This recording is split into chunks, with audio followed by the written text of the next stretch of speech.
আমাদের জীবনে গুরুজনেরা, জ্ঞানী মানুষজন সবসময় একটা কথা বলেন, ধৈর্য ধরো। শুধুমাত্র দুটো শব্দ, কিন্তু কতটা বিশাল সেটা বোঝার চেষ্টা করুন। ছোট একটা অস্ত্র হাতে নিন এবং একটা বিশাল পর্বতে নিরন্তর প্রহার করতে থাকুন, ধৈর্য ধরে সেই কাজ করতে থাকুন। এমন একদিন আসবে, এই বিশাল পর্বতে আপনি একটা পথ তৈরি করবেন। কোনো ধনুর্ধর যখন নিজের বিদ্যা অর্জন করেন, তখন তাকেও ধৈর্য ধরতে হয়, তার নিজেকে সময় দিতে হয়, তবেই সে ধনুর্বিদ্যা শিখতে পারে।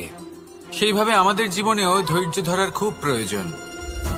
পরিবারে ধৈর্য রাখতে পারলে তাহলে আস্তে আস্তে দেখবেন প্রেম বৃদ্ধি পাচ্ছে। সমাজে যদি ধৈর্য রাখতে পারেন তাহলে আস্তে আস্তে এই সমাজ আপনাকে সম্মান করবে। যদি নিজের জীবনে ধৈর্য রাখতে পারেন তাহলে নিজে থেকেই আত্মবিশ্বাস বাড়বে, নিজের বিকাশ হবে। জীবনে সবই সম্ভব যদি ধৈর্য রাখতে পারেন। হয়তো আস্তে আস্তে হবে, কিন্তু হবে অবশ্যই। শুধু ধৈর্য রাখুন, কারণ ধৈর্যই সব থেকে বড় পুঁজি। আসুন আর আমার সাথে ভালোবেসে বলুন, রাধা রাধা। আমাদের জীবনে যখনই আমরা কোনো বড় দায়িত্বের সম্মুখীন হই, তখন আমরা তার থেকে দূরে পালাই আর এই অজুহাত দিই যে না না, এত বেশি ভার বহন করার যোগ্যতা আমার নেই, আমি করতেই পারবো না। দেখুন, এই সংসারে ভিন্ন ভিন্ন ধরনের গাছ আছে, ছোট গাছ, বড় গাছ, কিন্তু বটগাছের মতো বড় এবং নিবিড় গাছ আর একটাও নেই। সে নিঃস্বার্থভাবে এই সংসারকে সেবা করে যায়, ছায়া প্রদান করে, শীতলতা প্রদান করে। আর যখন এমন সময় আসে যখন তার ওপর বোঝা অত্যন্ত বেড়ে যায়, সে কিন্তু কোনোভাবেই ভেঙে পড়ে না।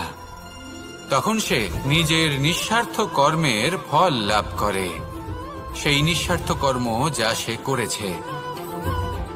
তার দেহ থেকে ছোট ছোট ঝুড়ি বার হয় এবং তা কাণ্ডের আকার ধারণ করে। সেই কাণ্ড মাটির কাছে পৌঁছয় এবং তারপর তা বটগাছের সহায়ক হয়ে ওঠে। সে ভেঙে পড়ে যায় না। এইভাবে আপনিও জীবনে নিঃস্বার্থভাবে সবার সেবা করুন, ভালোবাসুন, সবাইকে সাহায্য করুন। যেদিন আপনার ওপর বোঝা অত্যন্ত বেড়ে যাবে, সেদিন এই সব মানুষ আপনাকে সাহায্য করার জন্য আসবেন, আপনার শক্তি হয়ে উঠবেন, আর আপনি বটগাছের মতোই মহান এবং বিশাল হয়ে উঠবেন। আসুন আর আমার সাথে ভালোবেসে বলুন, রাধা রাধা। একটা শব্দ আছে, পরিস্থিতি। অনেক মানুষের মুখে আমরা এই শব্দ শুনি। জীবনে যখন অসফল হই, দুঃখ আসে, সংকট আসে, কোনো বিপদ ঘনিয়ে আসে, তখন সমস্ত দোষ আমরা পরিস্থিতির ওপর চাপিয়ে দিই। আর দেখতে গেলে কোথাও না কোথাও ঠিকই করি।